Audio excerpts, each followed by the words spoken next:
Hey everyone, John Henry here from School of Trade, and today we're going to be taking a look at a wave pattern long here on crude oil.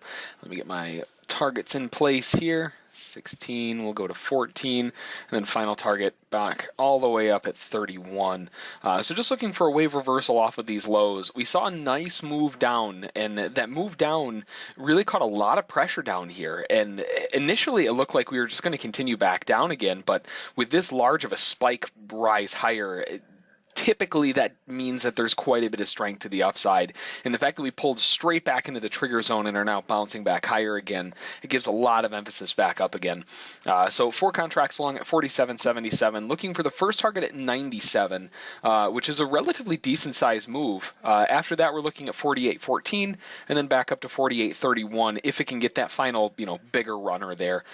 So just kind of sitting on hands right now. It may take a little while. This is a pretty big wave, and typically when those bigger waves happen like this, it can take a little bit of time. Other times, when it takes off, it'll just rip, and it never really comes back.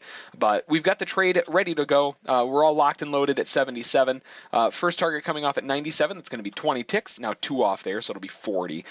Second target up at 48.14. That'll give us 37. And if we do get that big explosion like we're hoping for, we always hope for those on the wave patterns, we're looking at 31 as the final one for 54 more ticks. So if we can hit all those, we're taking 2 off at 20, so that's 40, plus another 37 and 54. That gives us 131 on the trade if we can get that one hit all the way up. Now, once we get this first target hit, because it's such a big wave setup, I'll be locking my stop into break even pretty much indefinitely, just because I don't want to give it, I don't want to give any back. And the likelihood of it hitting that first target and then just kind of fading back a little bit, that can happen as well. So to prevent from something like that happening, we'll definitely go to break even once we get that target filled at 97. Outside of that, we're just looking for a next rise higher above that to get 14 and 31. So we'll be back in a little bit and see if we can get that push up. All right, coming into our first target. There we go, got that one filled. Now, like we were saying, we want to go to break even on this one. So break even, our stop will move right up into here at 78.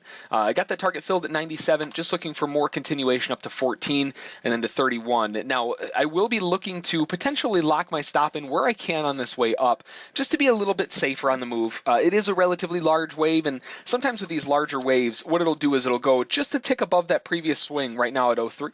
And then just kind of dip back a little bit.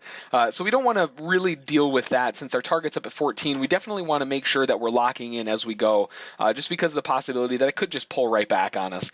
So still long at 77, 2 contracts left, looking for the next target at 14. We are seeing quite a bit of strength coming in. We'll see if we can tag this 48.03 here and then look for a possible move through. It's moving pretty quick. I mean, we've only been in the trade for about 4 minutes or so, so not too bad. Looking for the next push up at 48.14, see if we can get that target filled, and then if it really wants to go, we can look for that next move up to 31. So we'll be back in a little bit. All right, pushing in and got our second target filled. Beautiful. So I moved my stop up a little bit early just because we were tagging this 48.09. You can see this red line coming from a previous swing back here a little ways. It's not a huge swing by any means, but the fact that it turned down right off of that level, I really didn't want to give it a whole lot of room, but it turned right back up again and shot right back high. So we're in a really good position. I'll leave my stop where it is at 48.01. And I mean, if anything, you could probably even go up a little bit higher, but 48.01 seems pretty good right now. We'll give it a little bit more room, see if we can push up higher yet and get that 48.31, but so far so good. We've got a really big move on our hands. Even if it comes back and stops us out now, we've got one contract at 24 ticks guaranteed locked in, or at least close if we get slippage. So 24 is sitting pretty good for a trailing stop. Just looking for continued movement up to 31. All right.